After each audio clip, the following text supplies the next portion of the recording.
మిత్రులకు నమస్కారములు. నేను మీ దాసరి సుధాకర్‌ని. 25 మే నెల 2026 సంవత్సరం ఆంధ్రప్రదేశ్ ప్రభుత్వం వారు అసైన్ ల్యాండ్స్‌కి సంబంధించి హౌస్ సైట్స్ ఏవైనా ఉన్నాయా? వాటికి రిజిస్ట్రేషన్ చేసుకోవడానికి ఉన్నటువంటి అవకాశాలను గురించి 306 జీవోఎంఎస్ నంబరు 25/5/2026 సంవత్సరంలో జారీ చేసిన ఆంధ్రప్రదేశ్ ప్రభుత్వం వారు దీని యొక్క ప్రత్యేకమైనటువంటి విధి విధానాలను కూడా అందులో పొందుపరిచి ఉన్నారు. ఈ రోజు నుంచి 10 సంవత్సరాల క్రితం పట్టాఫారాల ద్వారా అసైన్ ల్యాండ్స్ ఎవరైతే వినియోగదారులు, లబ్ధిదారులు స్వీకరించి ఉన్నారో ఆంధ్రప్రదేశ్ ప్రభుత్వం వారు ఇదివరలో అంటే ఈ రోజు నుంచి 10 సంవత్సరాల క్రితం నివాసం ఉండడానికి స్థలాలను కేటాయించి ఉన్నారో ఆ యొక్క స్థలాలను రిజిస్ట్రేషన్ నిరభ్యంతరంగా చేసుకోవచ్చును అని తెలియజేశారు. ఈ యొక్క జీవోలో ప్రత్యేకంగా కొన్ని అంశాలను తీసుకొని వచ్చారు. అందులో భాగంగా మొదటిది, ఎవరైతే లబ్ధిదారులు ఉన్నారో వారికి సంబంధించిన నివాస స్థలానికి ఇచ్చినటువంటి అసైన్మెంట్ కానీ, హోల్డింగ్ అథారిటీ ఉన్నటువంటి సర్టిఫికెట్ కానీ తీసుకొని వచ్చి దస్తావేజం రాసుకొని ఆ యొక్క దస్తావేజం రిజిస్ట్రేషన్ చేయడానికి అనుమతినిస్తున్నారు.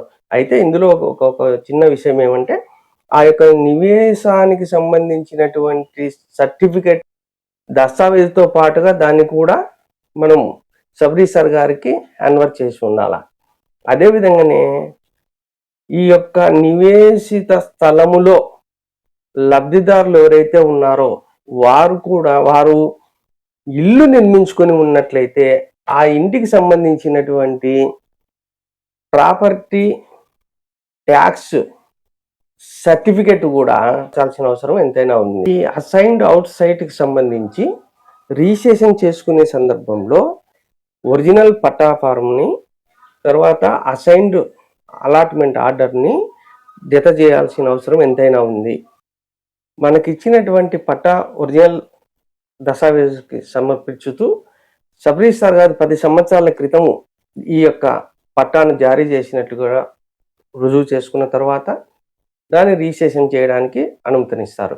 అందులో భాగంగానే ఇంకొక విషయం ఏమంటే, ఆ ఇంటికి సంబంధించినటువంటి నివేశ స్థలంలో మనం ఇల్లు కట్టుకొని నిర్మించుకొని ఉన్నట్లయితే ఆ యొక్క ట్యాక్స్ రిసీట్లను కూడా దస్తావేజుకు పొందుపరచాల్సిన అవసరం ఎంతైనా ఉంది. ఈ యొక్క విషయాలను మనం పరిగణలోకి తీసుకున్న తర్వాత దస్తావేజు రిజిస్ట్రేషన్ చేయడానికి ఆ ఒరిజినల్ అసైన్మెంట్ ఎవరికైతే ఇచ్చి ఉన్నారో వారు మాత్రమే అందులో రావాలా, దస్తావేజుని ఎగ్జిక్యూట్ చేయాలి. ఒకవేళ అసైన్మెంట్ ఎవరికైతే ఇచ్చి ఉన్నారో ఆ వ్యక్తి మరణించినట్లయితే వారి యొక్క డెత్ సర్టిఫికేటు, వారి యొక్క వారసుల ఫ్యామిలీ లేదా లీగల్ ఎయిర్ సర్టిఫికేటు సమర్పించి ఆ అసైన్మెంట్ ఎవరికైతే ఉందో వారి యొక్క వారసులు వచ్చి దస్తావేజును తయారు చేసుకొని రిజిస్ట్రేషన్ చేసుకోవడానికి ఎలాంటి అభ్యంతరము లేదు. ఈ యొక్క ఒరిజినల్ పట్టాను మాత్రము ఖచ్చితమైనటువంటిది తీసుకొని దస్తావేజుకు పొందుపరచాలా. అలా ఏదైనా కానీ ఇబ్బందికరమైనటువంటి పరిస్థితుల్లో సర్టిఫికెట్లను మార్పు చేసి సర్టిఫికెట్ యొక్క విషయాలను దాచిపెట్టి రిజిస్ట్రేషన్ చేసుకున్నట్లయితే ప్రభుత్వం తీసుకునేటువంటి చట్టబద్ధమైన చర్యలకు పూర్తి బాధ్యత వహించవలసి ఉంటుంది. సైట్కి సంబంధించి ఈ ప్రభుత్వం ఇచ్చినటువంటి జీవో మేరకు, ఉదాహరణకు నేనుగా చెప్పుకుంటే, నేను దస్తావేజుని నాకు ఇచ్చినటువంటి అసైన్మెంట్ లెటర్ ద్వారా రిజిస్ట్రేషన్ చేస్తాను.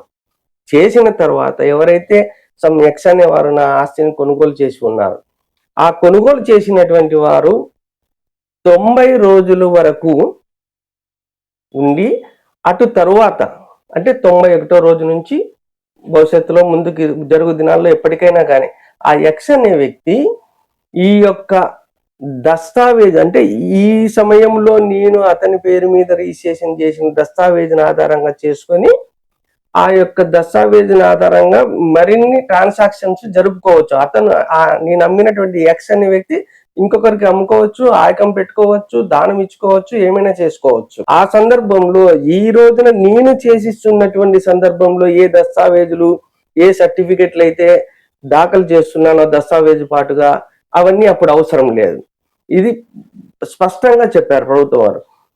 ఈ దస్తావేజుకి ఈరోజు చేసినటువంటి సర్టిఫికెట్లు ఏవి సమకూర్చుకోకుండా ఎక్స్ అనే వ్యక్తి 90 రోజుల తర్వాత నేను చేసి ఇచ్చిన తర్వాత ఎవరికైనా ప్రాపర్టీని ఇతరులకు విక్రయించినా ఏదన్నా చేయాలనుకున్నా కూడా అప్పుడు ఈరోజు సమర్పించినటువంటి దస్తావేజులు ఏవి సమర్పించాల్సిన అవసరం లేదు.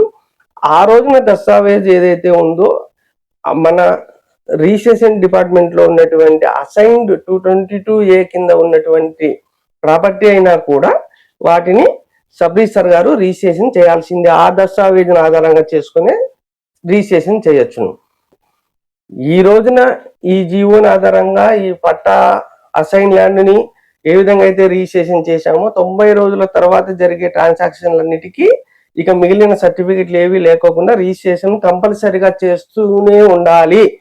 మన రికార్డులో అసైన్ లా ఉన్నప్పటికీ కూడా ఆ దస్తావేజుకు సంబంధించిన ఆస్తిని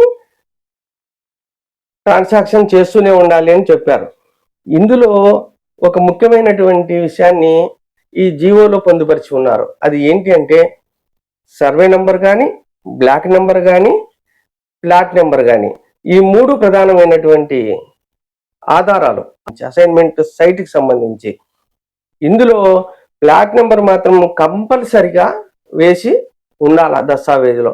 ఆ యొక్క డిఫారం పట్టాలో కూడా ఒరిజినల్ పట్టాలో ఉన్నటువంటి ప్లాట్ నెంబరు దస్తావేజులో ఉన్నటువంటి ప్లాట్ నెంబరు ఒకటిగానే ఉండాలి.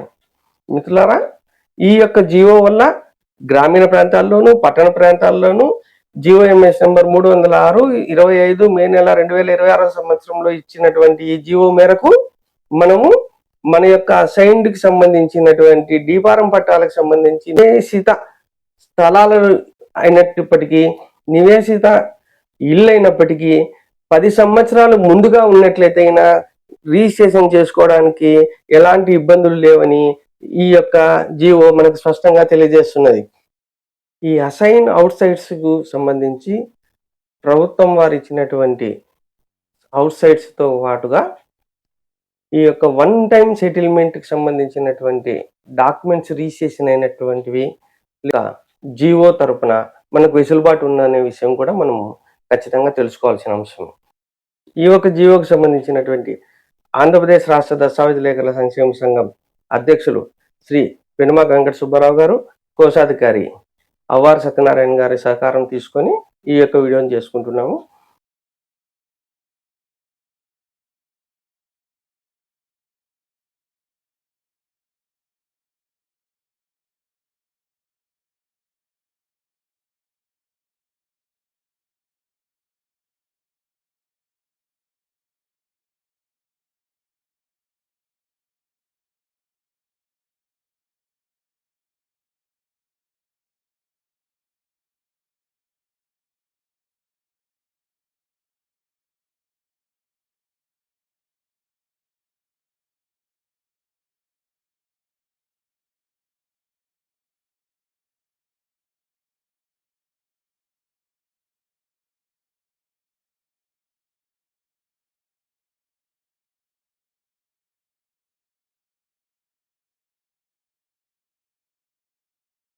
నమస్కారం.